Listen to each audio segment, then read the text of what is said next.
Liberté d'amour, épisode 1, premier sang. J'étais parti sans un regard en arrière. La haine me consumait le cœur. J'avançais comme ça, hache à la main. Sur le chemin, je rattrape les deux paltoquets qui traînassaient en piaillant.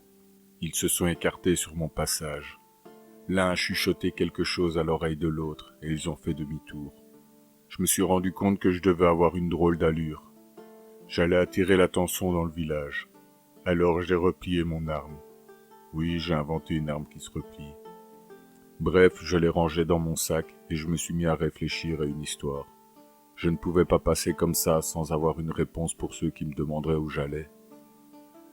J'ai alors imaginé que je devais rendre visite à mon maître artisan, celui qui m'aurait formé.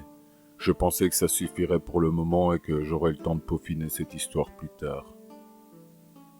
Je sortais de mes pensées en arrivant au village.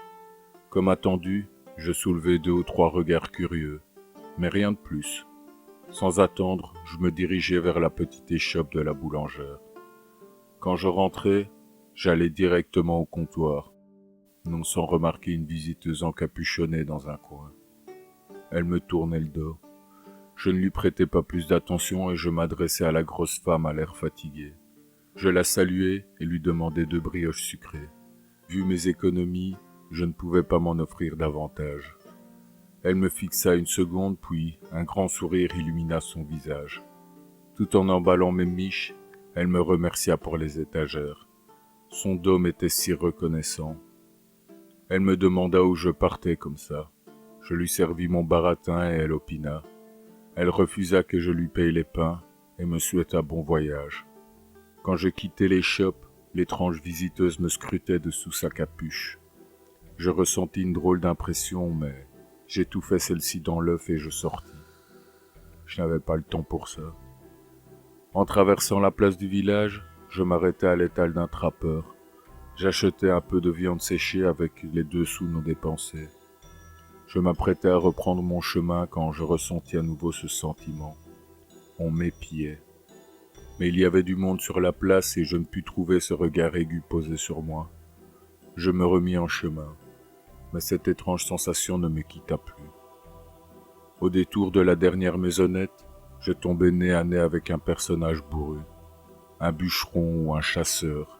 Il portait des peaux grossièrement tannées sur l'épaule. Il s'arrêta une seconde pour me jauger, puis il passa son chemin. Ce sentiment passa au trouble. Une paire d'yeux était posée sur ma nuque. C'était inconfortable. J'avais beau me tourner en tous sens, personne en vue. Je n'avais pas parcouru 20 pas quand je me retrouvai face à 3 paladins disettes de la région. Ébranlés par cet émoi, je ne les avais pas vus venir. L'un d'eux était juché sur une monture en piteux état. Ce devait être leur sergent. Mal rasé, à demi débraillé, on sentait les soldats en garnison à la campagne qui se laissaient aller. Il me dévisageait avec un air goguenard. Ces 2 cutéreux avaient raison. On dirait que notre souillure part en voyage sans notre accord. Alors où vas-tu, le gnome ? C'était le sergent qui parlait en me toisant, les 2 autres ricanant bêtement. Je commençai à leur servir mon baratin, mais l'un d'eux me coupa en me demandant ce que contenait mon sac.